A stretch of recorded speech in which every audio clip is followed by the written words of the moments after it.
যে তার ভৎসনার ভয় রাখার চেয়ে ভালোবাসার ভয় রাখাই ভালো। আমি অন্যায় করলে তার প্রাণে ব্যথা গেল, ঠাকুরই তো আমাদের বলে দিচ্ছে। এবং সত্যি কথা বলতে গেলে ঠাকুরের ওই হিমায়তপুর আশ্রমে যারা গিয়েছিলেন তদানীন্তন কালে, প্রথিত যশা ব্যক্তি, জাগতিক এবং সামাজিক কোন বৈভব তাদের কম কিছু ছিল না। অধ্যাপক পঞ্চানন সরকার মহাশয়, অধ্যাপক কৃষ্ণপ্রসন্ন ভট্টাচার্য মহাশয়, সুশীল চন্দ্র বসু, দুর্যোগ কৃষ্ণ গৌরীয়োগী, এরকম কত, অধ্যাপক শরৎচন্দ্র হালদার, সবাই গেলেন কোথায়? এক তথাকথিত মূর্খ ব্রাহ্মণের ডেরায়, গরিব ব্রাহ্মণের ডেরায়। ব্রজগোপাল দত্ত রায় একটু আগে যার সুযোগ্য পুত্র আলোচনা করছিলেন, তারা স্বামী স্ত্রী এবং মাত্র 1.5 বছরের সন্তানকে নিয়ে সেই আশ্রমে গেলেন। কিসের আকর্ষণ? ঠাকুরকে ভয় পেয়ে? তা তো নয়, ঠাকুরকে ভালোবেসে। এবং তার ভালোবাসার জন্য তাদের প্রতিদান কি দিতে হলো? প্রতিদান দিতে হলো জাগতিক সমস্ত সুখ, তথাকথিত সুখ স্বাচ্ছন্দ্য তাদের বিসর্জন দিতে হয়েছে।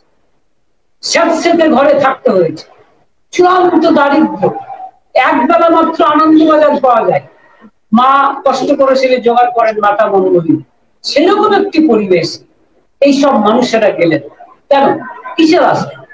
ঠাকুর তো কাউকেই আশ্রমে জোর করে আটকে রাখেন, তিনি প্রত্যেককেই ভালোবাসার সূত্রে আটকে রাখেন। কিন্তু তবু প্রশ্ন এসেই যায় যে ভগবানকে ভয় করার ব্যাপার, এটিকে আমরা যতই এড়িয়ে যাই না কেন, বাস্তবে এর একটি ভিত্তি কিন্তু আছে। তা যদি না থাকতো তাহলে আমরা দেখতে পাই যে রাস্তাঘাটের মোড়ে মোড়ে তথাকথিত, আমি যদি নাম করেই বলছি, শনি ঠাকুরের মূর্তি রাখা, এবং অনেক মানুষই সেখানে প্রণামী দেওয়া দিচ্ছে। কেন? ব্যাপারটা দাঁড়িয়ে গেছে এরকম যে শনি ঠাকুর যেন কোনো অশুভ প্রতিনিধি, তাকে সন্তুষ্ট না করলে যদি সে কোনো অভিশাপ দেয় এবং তার ফলে আমার যদি কোনো ক্ষতি হয়, সে এই কারণেও কিন্তু মানুষের ভয়টাকে ক্যাপিটালাইজ করে তথাকথিত কিছু ধর্ম ব্যবসায়ীরা এই ধর্মের কুৎসিত দিকটিকে উপস্থাপনা করেছে। তাই সঠিক ধর্মকে জানতে গেলে জানতে হবে বা যেতে হবে তার কাছে, এই ধর্মের মূর্ত প্রতীক সেই যুগ পুরুষোত্তমের কাছে। তিনি বলছেন ভালোবাসা কি, তিনি বলছেন ভয়টাই বা। ভয়, ঠাকুর সত্যানুসরণে অন্যত্র বলছেন যে যে পরিমাণে দুঃখের কারণে মন দুর্বলতাগ্রস্ত হয়ে পড়বে, সেই পরিমাণে মনে ভয় আসবে। সুতরাং ভয় হচ্ছে দুর্বলতার প্রতীক, এটা বুঝতে হবে। কিন্তু ভয় হচ্ছে দুর্বলতার প্রতীক, সবলতার প্রতীক নয়। কিন্তু আর ভালোবাসা, ভালোবাসার টান কর্মে আনে সবলতা, জীবনে উত্থান। সুতরাং ভালোবাসা আমরা সবলতা পাই। আরেকটি কথা, ভালোবাসা কিন্তু এত সহজ জিনিস নয়। মনে হয় কথাটি অত্যন্ত প্রিয় কথা, তা কিন্তু নয়। আসলে কিন্তু ভালোবাসা মানে ক্লেশ সুখপ্রিয়তা। ক্লেশ সুখপ্রিয়তা মানেটা কি? মানে হচ্ছে এই যে তার জন্য কষ্ট করা, কষ্ট করে সুখ পাওয়া, কষ্ট করে আনন্দ পাওয়া। কষ্ট কিন্তু অনেক রকমের হতে পারে। যেরকম ধরুন মানুষ অর্থ দান করছে ঠাকুরের জন্য, তার সৌপার্জিত অর্থ দান করছে, ফলে সংসারে হয়তো টানাটানি আসছে, অসুবিধা হচ্ছে, তার মানে কি ক্লেশ হবে, কষ্ট হবে, কিন্তু সেটাকে সে আনন্দের সাথে মেনে নিচ্ছে। আবার দেখুন আশ্রমে যারা ছিলেন ঠাকুরের সময়, তারা কি পরিশ্রমটাই না করেছে একবেলা মাত্র আনন্দ বাজারে, কিন্তু কখনোই তাদের মুখে কেউ বলতে শোনেনি যে আমি দুঃখের মধ্যে আছি। একেই বলে ক্লেশ সুখপ্রিয়তা। এবং ঠাকুরও বলেছেন যে ক্লেশ সুখপ্রিয়তার কথাটি ঠাকুরের নিজের যেন কয়েন করা কথা। আর কখনো কোথাও কোন যুগ পুরুষোত্তমের কাছে এই ক্লেশ সুখপ্রিয়তা কথাটা আমি অন্তত শুনি। এবার দেখুন যে ভালোবাসা সম্পর্কে এক দাদা সাথে ঠাকুরের কথোপকথন। এক দাদা এসে ঠাকুরকে বলছেন আচ্ছা ঠাকুর, ভালোবাসা কি সবার মধ্যে থাকে? তার উত্তরে ঠাকুর বলছে, তুই একটা পাগল, জন্ম নিতে গেলেই লাগে লাভ এফিনিটি।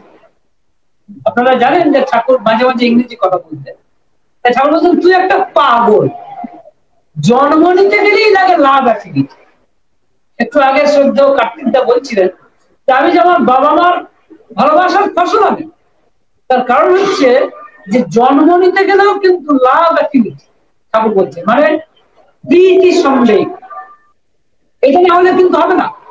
এমনকি আপনারা শুনলে অবাক হবেন যে আমাদের যে জীবন বইছে সেটাও কিন্তু একটি মানে জীবন সন্দেহ, অর্থাৎ আকর্ষণ, একটা অ্যাট্রাকশন, তার ফলে এটি আমরা বেঁচে আছি। অর্থাৎ আত্মাটাও কিন্তু শেষ অব্দি পরমাত্মা, এবং তিনি কিন্তু ভালোবাসার মূর্ত প্রতীক। আবার বলছি, পরমাত্মাকে একটু আগে শব্দ আমাদের প্রীতি গোপালদা বলছিলেন যে পরমাত্মা বা ঈশ্বর বা ভগবান বলতে আমরা বুঝি, অনেক সময় বুঝি কোন নিরাকার আকাশে থাকা, ঊর্ধ্বে থাকা কোনো ব্যক্তি, কিন্তু তা নয়। তিনি সাকার হয়ে আসেন মাঝে মাঝে মানুষের কাছে, এবং ঠাকুর স্পষ্ট ভাষায় কোন রকম ধোঁয়াশা না রেখেই বলে দিচ্ছে গুরুই হচ্ছেন ভগবানের সাকার রূপ, আর তিনিই আসছেন, পরিষ্কার করে বলে দিচ্ছে। মানে অবতার পুরুষদের একটি বৈশিষ্ট্য হচ্ছে তারা কোনো কথা ধোঁয়াশার মধ্যে রাখেন, কোন কথাকে তারা মানে একটা মানে এও হয় ও হয় এই জাতীয় কথাবার্তা বলেন না, স্পষ্ট কথা থাকে। যখন নরেন জিজ্ঞেস করেছিল রামকৃষ্ণদেবকে যে আপনি কি ভগবান দেখেছেন, তার আগে কিন্তু নরেন অনেক আধ্যাত্মিক পুরুষের কাছে গিয়েছিলেন, তারা স্পষ্ট উত্তর দিতে পারেনি। কিন্তু অবতার পুরুষ রামকৃষ্ণদেব বললেন হ্যাঁ দেখেছি, এই তোকে যেমন দেখছি তার চেয়েও স্পষ্ট করে দিয়েছি, তুই যদি দেখতে চাস তোকেও দেখাতে পারি। এই যে স্পষ্ট বক্তা, এই করে একমাত্র অবতার পুরুষ ছাড়া কেউ বলতে পারে।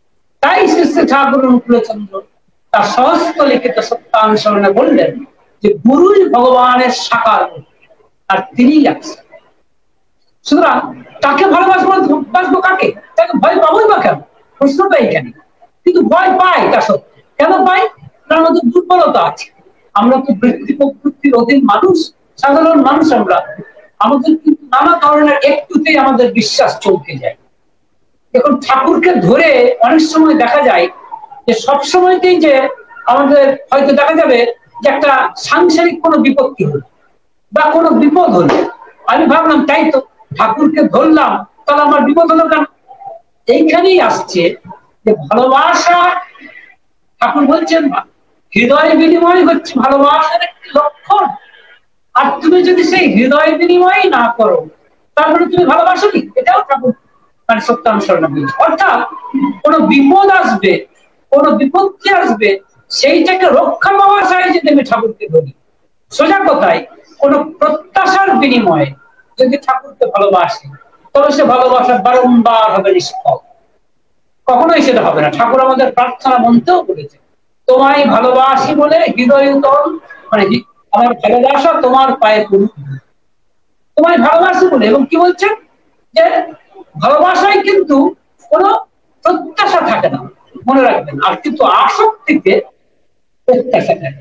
তাই সত্যানুসরণে ঠাকুর বলছেন প্রেমে কিন্তু কোনো আসক্তি থাকে না, অর্থাৎ প্রেমে কোনো প্রত্যাশা থাকে না, কিন্তু আসক্তিতে থাকে। এইখানেই বুঝতে হবে যে ভালোবাসা আর আসক্তির মধ্যে পার্থক্য নেই। আরেকটি কথা, ওই দাদাই জিজ্ঞাসা করেছিলেন ঠাকুরকে, আচ্ছা ঠাকুর, এই ভালোবাসতে গেলে কি বুদ্ধি লাগে? অর্থাৎ এরকম মনে হতে পারে অনেকের যে কেবল বোকারাই বোধহয় ভালোবাসে। ঠাকুরকে যারা জিজ্ঞাসা করেছিলেন, অর্থাৎ যারা তথাকথিত ভাবে পণ্ডিত মানুষ, যারা তথাকথিত ভাবে অত্যন্ত পড়াশোনা যারা মানুষ, তারা অত্যন্ত গম্ভীর মানুষ, তারা বোধহয় ভালো ভালোবাসে না, কারণ বুদ্ধি দিয়ে বোধহয় ভালোবাসা যায় না, তাই জাতীয় কথা বলে। তো অর্থাৎ বোকারাই কিন্তু ভালোবাসে, অনেকটা এরকম কথা। অর্থাৎ সেই দাদা প্রশ্ন করেছিলেন যে ভালোবাসতে গেলে কি বুদ্ধি লাগে ঠাকুর? ঠাকুরের উত্তরটা শুনুন। কি চমৎকার উত্তর, এক অদ্বিতীয় উত্তর। আমি অন্তত এই উত্তর আর কারো কাছ থেকে শুনি। যখন দাদা জিজ্ঞাসা করলেন, আচ্ছা ঠাকুর, ভালোবাসতে গেলে কি বুদ্ধি লাগে? ঠাকুর বলছেন, কোষ কি পাগল, ভালোবাসায় যদি ইন্টেলিজেন্সের প্লে না থাকে তাহলে কি মানুষ ভালোবেসে বেকুব হবে? কথায় আছে, প্রণয় পরম বেদ, love is the supreme knowledge. এই কথাটাও কিন্তু আমার নিজের নয়, মনে রাখবেন। আমি ইংরেজিতে আমি বলছি না, ঠাকুরের নিজের কথা। তিনি বলছেন, কোষ কি পাগল, ভালোবাসায় যদি ইন্টেলিজেন্সের প্লে না থাকে তাহলে মানুষ কি ভালোবেসে বেকুব হবে? কথাই বলে, প্রণয় পরম বেদ। তারপরে তিনি বলছেন, love is the supreme knowledge. প্রণয় পরম বেদ অর্থাৎ সব থেকে বড় জ্ঞান, সব মানে জ্ঞানের মূর্ত প্রতীক হচ্ছে ভালোবাসা। ঠাকুরকে যে আমরা বলি পরম প্রেমময়, আমি জানি না কে ঠাকুরকে প্রথম এই বিশেষণটুকু দিয়েছিলেন, কিন্তু তিনি যে যথার্থ দিয়েছিলেন এ বিষয়ে কোনো সন্দেহ নেই। কারণ পরম প্রেমময় যদি তিনি না হতেন তাহলে এত মানুষ, জ্ঞানী গুণী, বিজ্ঞানী, বিদ্বান, বিদুষী, দাদারা, মায়েরা দলে দলে কি করে ঠাকুরের কাছে এসে পড়তেন? প্রত্যেকের জন্য তার দ্বার খোলা, তিনি হচ্ছেন ওপেন, কাউকেই তো তিনি ফেরাননি। আমার আজকে বলতে খারাপ লাগে যে আজকে আমরা সৎসঙ্গীরা, আজকে এই যে আমাদের কানাডাবাসী থেকে যে উদ্যোগ নেওয়া হয়েছে, যে সমস্ত সৎসঙ্গীদেরকে একত্রে আনা, এক ছাতার নিচে আনা, বলতে খারাপ লাগে যে সৎসঙ্গীরা আমরা যেন অনেক দলে উপদলে ভাগ হয়ে গেছে। কেউ বলছে আমরা অমুক জায়গার, আমাদের মূল আশ্রম অমুক অমুক জায়গা। আরে এই যে কথা কথা হচ্ছে, আমাদের প্রত্যেকেরই ধ্যেয় হচ্ছে সে ঠাকুর। সুতরাং এই জায়গাটা বুঝতে হবে। তাই তিনি হচ্ছেন পরম প্রেমময়। তাই যদি হয় তাহলে আমাদের মধ্যে ভেদ রেখা থাকবে কেন? প্রশ্নটা এইখানে। এবং খুব সবাইকেই আমি অত্যন্ত সবিনয়ে অনুরোধ করছি, আজ যদি বিশ্বের সমস্ত সৎসঙ্গীদের এক ছাতার নিয়ে, এক ছাতার নিচে আনা যায়, যে প্রচেষ্টা এইখানে করা হচ্ছে, অন্তত খুব ক্ষুদ্র প্রচেষ্টা হলেও আমি এটিকে সাধুবাদ জানাই। তার কারণ এই বিশ্বের সমস্ত সৎসঙ্গীদের যদি এক ছাতার নিচে আনা যেত, অসম্ভবকে সম্ভব করা যায়। ঠাকুরের বলা ঈপ্সিত যে কাজ, তার যে সান্ডিল্য বিশ্ববিদ্যালয় করার যে বাসনা ছিল, গঙ্গাদারোয়া প্রজেক্ট করার যে বাসনা ছিল, তার যে অন্যান্য বিভিন্ন প্রজেক্ট করার বাসনা ছিল, সেগুলো কিন্তু আমরা এক লহমায় করতে পারি। কিন্তু আমাদের দুর্ভাগ্য, আমাদের আফসোস, আমাদের ক্ষোভ যে আমরা আজও পর্যন্ত দুনিয়ার সমস্ত সৎসঙ্গীরা একত্র মিলিত হতে পারলাম না। এটা আমাদের দুঃখের জায়গা। আর একটি কথা, ঠাকুর কখনো ভয় দেখাননি। একটি উদাহরণ আপনাদের বলি, এরকম একটি নয়, অনেক উদাহরণ। প্রথম একটি উদাহরণ বলি। আপনারা জানেন যে যতীন্দ্রমোহন রায়চৌধুরী, যে তিনি ঠাকুরের কাছে একবার গিয়েছিলেন, তাকে ঠাকুর বললেন আজকের রাত্রিটা থেকে যাবে। যতীন্দ্র অত্যন্ত প্রিয় ভক্ত ঠাকুরের, কিন্তু যতীন্দ্র বললেন, না ঠাকুর, আমার কালকে মামলা আছে, যেতেই হবে ঠাকুর। ঠাকুর বললেন, দেখুন, গুরু বাড়ি এলে একটু থাকতে হয়, গুরুর বাড়িতে রাত্রিবাস করতে হয়, ঠাকুর না। কিন্তু কিছুতেই যতীন্দ্রমোহন দা থাকলেন না। শেষে ঠাকুর বহু চেষ্টা করেও যখন পারলেন না তাকে রাখতে, তখন ঠাকুরের মুখটা কালো হয়ে গেল। কারণ ঠাকুরের মন মুখ ছিল এক, তিনি মনে কি ভাবছেন তার চেহারায় তার একটা স্পষ্ট প্রতিফলন মানুষ দেখতে। কিন্তু জোর করে গেলেন যতীন্দ্রমোহন দা, এবং আপনারা সবাই জানেন রাস্তার মধ্যে অ্যাক্সিডেন্টের ফলে মৃত্যু। পরবর্তী ক্ষেত্রে তিনি বলেছিলেন ঠাকুর যে যতীন্দ্র যখন এলো তখন দেখলাম যতীন্দ্রকে নয়, যতীন্দ্রার প্রেতাত্মা। এটি শুনে প্রফুল্লদা জিজ্ঞাসা করেছিলেন, তাই যদি হয় ঠাকুর, আপনি যখন জানতেই পেরেছিলেন যে তার মৃত্যু হবে, তাই আপনি জোর করে তাকে আটকালেন না? ঠাকুর উত্তর দিয়েছিলেন যে জোর করে আটকালে আমার প্রতি ওর যে শ্রদ্ধা ছিল সেই শ্রদ্ধা কিন্তু থাকতো না। ওর মৃত্যু হলো বটে, কিন্তু শ্রদ্ধা নিয়েই সে গেল। আর যদি জোর করে আটকাতাম তাহলে আমার প্রতি অশ্রদ্ধা নিয়েই সে বাঁচে, সেটা আমি চাই না। ঠাকুর কখনো জোর করেন। শুধু তাই নয়, ঠাকুর বারবার বলছেন যে আমাকে যদি ভবিষ্যৎবাণী করে, জ্যোতিষীর বাণী করে তোমাদেরকে কাছে আনতে হয়, তাহলে তোমাদের জীবনে আমার ভূমিকা ওই করছে।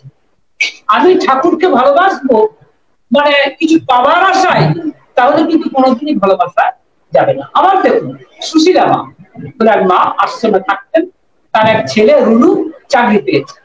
ঠাকুরকে বলছেন, ঠাকুর অনুমতি দিন, আমার ছেলে চাকরিতে যান। বেশ কিছুটা দূরে, দেওঘর থেকে অনেক দূরে। ঠাকুর বললেন না, ও দেওঘরেই থাক। সুশীলা মা বলছেন, সুশীলা মা কিন্তু ঠাকুরের এই কথাটিকে ভালোভাবে নিতে পারলেন না। দেখুন, একেবারে আশ্রমবাসী মা, তিনি জানেন সবকিছু, কিন্তু ভালোভাবে নিতে পারলেন। কেন পারলেন না? তার কারণ তার মনে হলো তার ছেলে চাকরি পেয়েছে, ঠাকুর চাকরি যে পাওয়াটা মানে চাকরি করতে নিষেধ করছেন, অর্থাৎ আটকে দিচ্ছেন, এটা ঠিক হচ্ছে না। তিনি কি করলেন, কিন্তু ভয় পাচ্ছেন ঠাকুরকে, যে ঠাকুর যখন নিষেধ করেছেন তাহলে কি করা যায়। দুদিন পরে আবার এসে বলছেন, ঠাকুর ঠাকুর আপনি একটু অনুমতি দিন, যাতে আমার ছেলে চাকরি করতে যায়। ঠাকুর কোনো কথা বললেন, চুপ করে বসলেন, মুখটা কালো হয়ে। সুশীলা মা কিন্তু ঠাকুরের কথা শুনলেন না। ঠাকুরের কথা না শুনে ছেলেকে চাকরিতে পাঠালেন, এবং ছেলের মর্মান্তিক দুর্ঘটনা আপনারা জানেন, যে ইলেকট্রিক শক খাওয়ার কারণে তার মৃত্যু। মৃত্যুর পরে যখন সুশীলাদি ঠাকুরের কাছে আসছেন, আমি যে কথাগুলো বলছি আলোচনা প্রসঙ্গে লেখা আছে, আপনারা পড়ে নেবেন। আমি কিন্তু কোনো শোনা কথা বলছি না, আমি যতগুলো কথা বলছি প্রত্যেকটি রেফারেন্স দিতে আমি অঙ্গীকার করছি। তো তখন সুশীলা মা ঠাকুরের কাছে কান্নাকাটি করে এসে বলছেন, ঠাকুর পট করে এটা ঘটলো কি করে? ঠাকুর উত্তর দিচ্ছেন, ঘটলো মানে ঘটালি তো, ঘটলো মানে ঘটালি তো। আমি এত করে তোকে বললাম, শুনলি না তো আমার কথা। তখন সুশীলা মা বলছেন, আপনার কথা তখন স্পষ্ট করে বুঝতে পারবি। ঠাকুর উত্তর দিচ্ছেন, এর চেয়ে স্পষ্ট করে আর কি করে বলে? আর বললেও তোমরা শুনতে না, তার কারণ তোমরা দোপাতে চলো। আমার কাছে অনুমতিও নিতে আসো, আবার মনে মনে তোমাদের নিজস্ব খেয়াল চরিতার্থ করো। আমার হয়েছে দুদিকেই মুশকিল। দয়াল ঠাকুর বলছেন, অর্থাৎ প্রশ্নটাই দাঁড়াচ্ছে এইখানেই, যে ঠাকুর যদি বলতেন যে না, মানে জোর করে বলতেন, তাহলে কিন্তু সুশীলা মা খুশি হতেন। ঠাকুর সেটি জানেন, তাই বাধ্য হয়ে তিনি এটি করেছেন। অর্থাৎ বক্তব্যটা এইখানেই, যে ভগবান কিন্তু আমাদের ক্ষতি চান না, কোনোদিনই ক্ষতি চান না, ক্ষতি চাইতে পারেনি না। তার কারণ তিনি হচ্ছেন প্রেম স্বরূপ, তিনি হচ্ছেন ভালোবাসার স্বরূপ। তিনি কি করে ক্ষতি চাইবেন? শুধু তাই নয়, তিনিই তো বহু হয়েছেন, সেই একই তো বহু হয়েছে। এই প্রসঙ্গে আপনাদের একটি কথা বলি, যে কথাটি যদি কোনোদিন সময় হয় আপনাদের অন্যত্র এটিকে একটি টপিক হিসেবে রাখতে আপনাদের অনুরোধ করছি। তার কারণ গীতাতে আমরা বিশ্বরূপের কথা শুনেছি, কিন্তু বিষ্ণুরূপের কথা শুনিনি।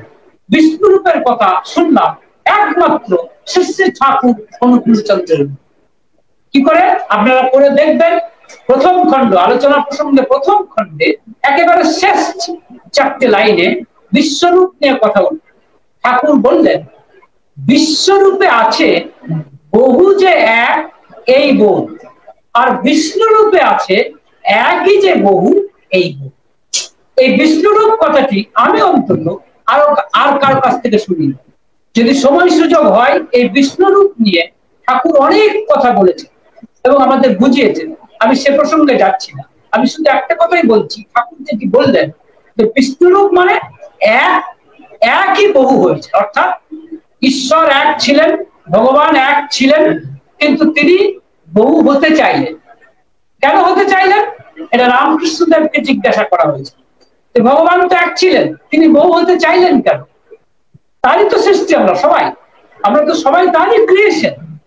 তো তিনি বহু হতে চাইলেন কেন? রামকৃষ্ণদেব বলেছিলেন তার ইচ্ছা। কিন্তু ঠাকুর অনুকূলচন্দ্র আর এক ধাপ এগিয়ে গিয়ে বললেন যে তিনি বহু হতে চাইলেন এই কারণেই লীলা আস্বাদন করার। কারণ একা একা লীলা আস্বাদন করা যায় না। তুমি না থাকলে আমির বোধ হয় না। তাই ঠাকুর বলছেন যে তিনি ঈশ্বর এক থেকে বহু হতে চাইলেন লীলা আস্বাদন করার।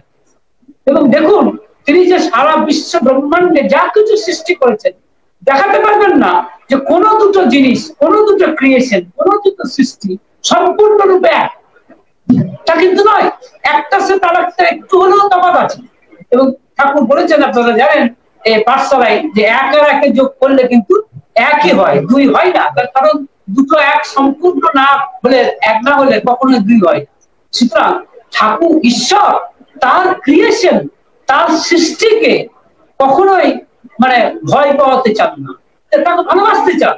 কিন্তু মুশকিল হচ্ছে আমাদের, মুশকিল এই কারণেই যে আমরা কিন্তু তাকে মনে করি যে মানে তাকে ভয় পাই, বা ভয় পেয়ে অনেক সময় দূরে সরে থাকতে চাই। তাতে কিন্তু কোনো লাভ হয় না। সত্যি কথা বলতে তিনি আমাদের ভালোবাসেন, কারণ বলছেন যে তিনি তোমায় ভালোবাসেন, তাতে তোমার কি? তুমি যদি না ভালোবাসো ভস্যে ঢালাই। সুতরাং ঠাকুর কি বলতে চাই, ঈশ্বর সবাইকে ভালোবাসেন, তার কারোর প্রতি কোনো পক্ষপাতিত্ব নেই, মনে রাখবেন। কারণ তারই ক্রিয়েশন, তারই সৃষ্টি।